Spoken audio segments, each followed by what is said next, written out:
تدركه الأبصار وهو يدرك الأبصار وهو اللطيف الخبير۔ آنکھیں اس کا احاطہ نہیں کر سکتی اور وہ تمام آنکھوں کا احاطہ کیے ہوئے ہے، اور وہی ہر باریک چیز کو جاننے والا بڑا خبردار ہے۔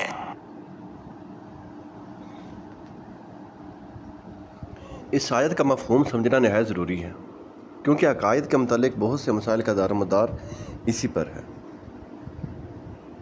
یاد رکھیں کہ اہل سنت کا عقیدہ یہ ہے کہ مومنوں کو آخرت میں اللہ تعالیٰ کا دیدار ہوگا۔ اہل سنت کا یہ عقیدہ قرآن و حدیث، اجماع صحابہ اور اکابر بزرگان دین کے کثیر دلائل سے ثابت ہے۔ ارشاد باری تعالیٰ ہے، ترجمہ کنز العرفان، کچھ چہرے اس دن تر و تازہ ہوں گے، اپنے رب کو دیکھتے ہوں گے۔ اللہ تعالیٰ نے ارشاد فرمایا، ترجمہ کنز العرفان، بھلائی والوں کے لیے بھلائی ہے اور اس سے بھی زائد۔ صحیح ستہ کی بہت سی حدیثیں یہ ثابت کرتی ہیں کہ اس آیت میں زیادت سے دیدار الہی مراد ہے۔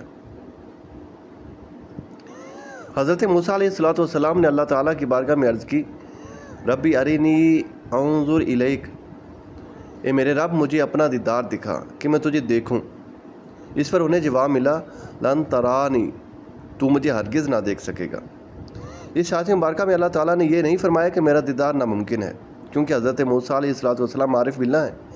اگر دیدار الہی ممکن نہ ہوتا تو آپ ہرگز سوال نہ فرماتے۔ اس سے ثابت ہوا کہ دیدار الہی ممکن ہے۔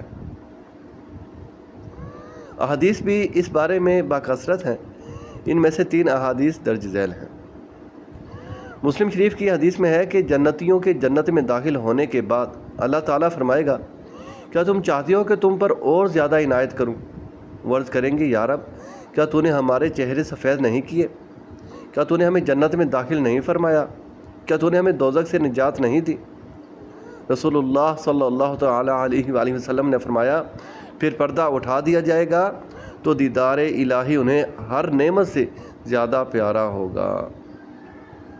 حضرت جریر بن عبداللہ رضی اللہ تعالیٰ عنہ فرماتے ہیں، ہم سرور کائنات صلی اللہ تعالیٰ علیہ وآلہ وسلم کے بارگاہ میں حاضر تھے کہ رات کے وقت آپ صلی اللہ تعالیٰ علیہ وآلہ وسلم نے چاند کی طرف دیکھ کر فرمایا، عنقریب تم اپنے رب کو دیکھو گے جیسے اس چاند کو دیکھتے ہو، اور اسے دیکھنے میں کوئی دقت محسوس نہ کرو گے۔ حضرت ابو ہریرہ رضی اللہ تعالیٰ عنہ سے روایت ہے، صحابہ اکرام رضی اللہ تعالیٰ عنہم نے عرض کی، یا رسول اللہ صلی اللہ تعالیٰ علیہ وآلہ وسلم، کیا ہم قیامت کے دن اپنے رب کو دیکھیں گے؟ ارشاد فرمایا، کیا دوپہر کے وقت جب بادل نہ ہو تو سورج کو دیکھنے میں تمہیں کوئی تکلیف ہوتی ہے؟ عرض کی نہیں۔ ارشاد فرمایا، 14ویں رات کو جب بادل نہ ہو تو کیا تمہیں چاند دیکھنے سے کوئی تکلیف ہوتی ہے؟ صحابہ کرام رضی اللہ تعالیٰ عنہم نے عرض کی نہیں۔ ارشاد فرمایا، اس ذات کی قسم جس کے قبضہ قدرت میں میری جان ہے، تمہیں اپنے رب کو دیکھنے میں صرف اتنی تکلیف ہوگی جتنی تکلیف تم کو سورج یا چاند دیکھنے سے ہوتی ہے۔ ان دلائل سے ثابت ہو گیا کہ آخرت میں مومنین کے لیے دیدار الہی شرع میں ثابت ہے، اور اس کا انکار گمراہی۔ گمراہ لوگ اس آیت کے ذریعے اللہ تعالیٰ کے دیدار کا انکار کرتے ہیں۔ ہم یہاں آیت کا مفہوم بیان کرتے ہیں، اس سے سارا معاملہ واضح ہو جائے گا۔ آیت کے مفہوم کو کافی آسان کیا ہے، لیکن پھر بھی اسے مکمل طور پر علماء ہی سمجھ سکتے ہیں، لہذا عوام کی خدمت میں یہی عرض ہے کہ اوپر تک جو بیان ہوا وہی ان کے لیے کافی ہے، اور نیچے کی بحث پر زیادہ دماغ نہ لڑائیں، اور اگر ضروری ہی سمجھنا ہے تو کسی صحیح العقیدہ ماہر سنی عالم سے سمجھیں۔ ادراک کے معنی ہے کہ دیکھی جانے والی چیز کی تمام طرفوں اور حدوں پر واقف ہونا، کہ یہ چیز فلاں جگہ سے شروع ہو کر فلاں جگہ ختم ہو گئی۔ جیسے انسان کو ہم کہیں کہ سر سے شروع ہو کر پاؤں پر ختم ہو گیا، اسی کو احاطہ یعنی گھیراؤ کہتے ہیں۔ ادراک کی یہی تفسیر حضرت سعید بن مسیب اور حضرت عبداللہ بن عباس رضی اللہ تعالیٰ عنہما سے منقول ہے، اور جمہور مفسرین ادراک کی تفسیر احاطہ سے فرماتے ہیں، اور احاطہ اسی چیز کا ہو سکتا ہے جس کی حدیں اور جہتیں ہوں۔ اللہ تعالیٰ کے لیے حد اور جہت محال ہے، تو اس کا ادراک و احاطہ بھی ناممکن۔ یہی اہل سنت کا مذہب ہے۔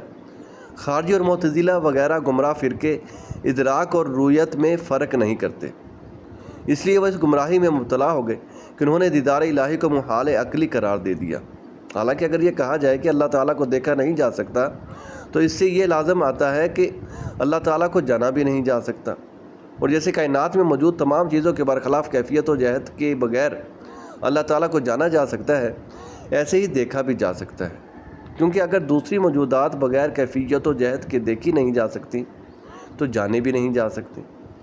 اس کلام کی بنیاد یہ ہے کہ دیکھنے کے معنی یہ ہے کہ بصر یعنی دیکھنے کی قوت، کسی شے کو جیسی وہ ہو ویسا جانے، تو جو شے جہت والی ہوگی اس کا دیکھا جانا جہت میں ہوگا، اور جس کے لیے جہت نہ ہوگی اس کا دیکھا جانا بغیر جہت کے ہوگا۔